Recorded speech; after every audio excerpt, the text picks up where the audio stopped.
Hello friends, Brajesh Shaurya के online class में आपका फिर से स्वागत है। हम डिस्कस कर रहे हैं एक बहुत ही इंपॉर्टेंट टॉपिक जिसका नाम है तुक्का कैसे लगाया जाता है। एमसीक्यू के लिए शॉर्ट ट्रिक, जिसके पार्ट 1 से 45 तक तो हम पढ़ ही चुके हैं और पार्ट नंबर 46 को लेकर मैं आपके पास फिर से एक नया सवाल लेकर आया हूं, जो कि आईएएस प्री 2010 यूपीएससी में पूछा गया एक सवाल है। ठीक है, जिसको मैं ये मानकर चल रहा हूं कि आपको इस सवाल की यहां से बिल्कुल भी नॉलेज नहीं है। और तुक्का ट्रिक का मतलब ये होता है जो चार ऑप्शन है ए बी सी डी, इनमें से उत्तर देखेंगे कौन सा है इसका। ठीक है, साइकोलॉजिकल एंड साइंटिफिक तुक्का ट्रिक की मदद से देखेंगे इसका आंसर क्या है। तो जिसने भी हमारे अब तक के पार्ट नंबर 1 से 45 तक नहीं देखे, चैनल पर विजिट कर देख लेना, उन्हें बहुत अच्छी ट्रिक्स बताई मैंने। तो चलिए आइए देखते हैं इसका सॉल्यूशन।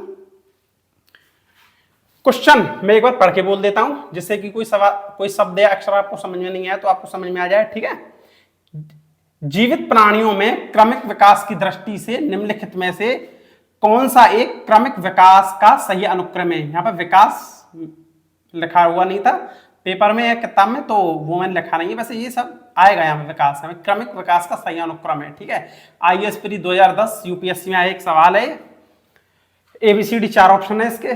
ठीक है, अब देख लेते हैं इसका क्या आंसर है। मैं एक मिनट चेक कर लेता हूँ, सही दिख रहा है ना आपको?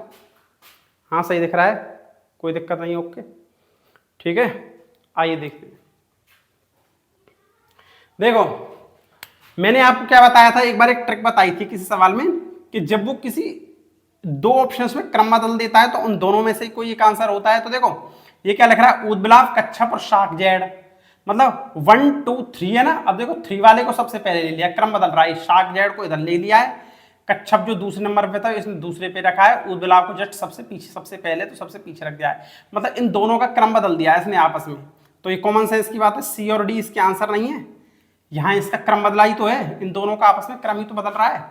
ठीक है, तो इन दोनों में से कोई एक आंसर है। अब देखिए दूसरी एक ट्रिक बताता हूं मैं इसमें से कि ए और बी में से कौन सा एक आंसर है। देखिए मैं इसके वर्टिकल लंबवत रूप से इनके एक कॉमन लूंगा मैं आपको। ठीक है, देखो ऊदबिलाव, शाक जेड, कच्छप, शाक जेड। तो देखो शाक जेड इसमें कॉमन है, कॉमन कैसे लेते हैं, जो वर्टिकल रूप से एक ही बार आया है उसको तो कॉमन लेते नहीं है, जो एक से ज्यादा बार आता है, जैसे कि शाक जेड 2 बार आया है तो इसको हमने कॉमन ले लिया है, कच्छप ऊदबिलाव एक ही बार आया है तो इसको हमने कॉमन नहीं लिया है। ठीक है, तो देखिए कच्छप कच्छप शाक जेड ऊदबिलाव, इसमें कच्छप कच्छप कॉमन हो गया है इसमें। ठीक है, इसमें क्या कॉमन है, शाक जेड, ऊदबिलाव, ऊदबिलाव और कच्छप, तो इसमें ऊदबिलाव और ऊदबिलाव कॉमन है। ठीक है, तो अब मैंने वर्टिकल रूप में से तो इसको कॉमन लिया है। ठीक है, ऐसे वर्टिकल रूप में तो कॉमन लिया है, मतलब लंबवत रूप में कॉमन लिया है, और ऐसे करके हॉरिजॉन्टल रूप में मैं इसको जोड़ दूंगा, जिसमें भी मतलब जो ए बी सी डी जो 4 ऑप्शन है जिसमें सबसे ज्यादा कॉमन है, जैसे कि इसमें एक कॉमन है।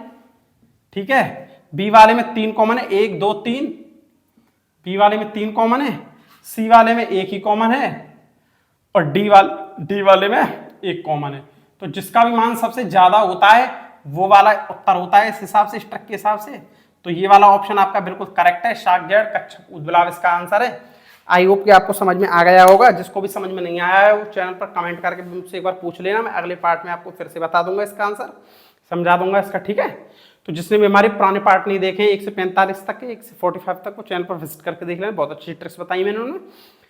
ठीक है, चैनल पसंद आ रहा है तो लाइक शेयर कर लेना, दूसरों के पास इनको भेज देना, सेंड कर देना। चैनल पसंद आ रहा है तो सब्सक्राइब कर लेना। ठीक है, तो पार्ट नंबर 46 को यहीं पे विराम दे देते हैं, और पार्ट नंबर 47 को लेकर फिर से बहुत जल्दी मैं आपके पास जल्दी एक नया पार्ट लेकर आता हूं। तब तक के लिए धन्यवाद।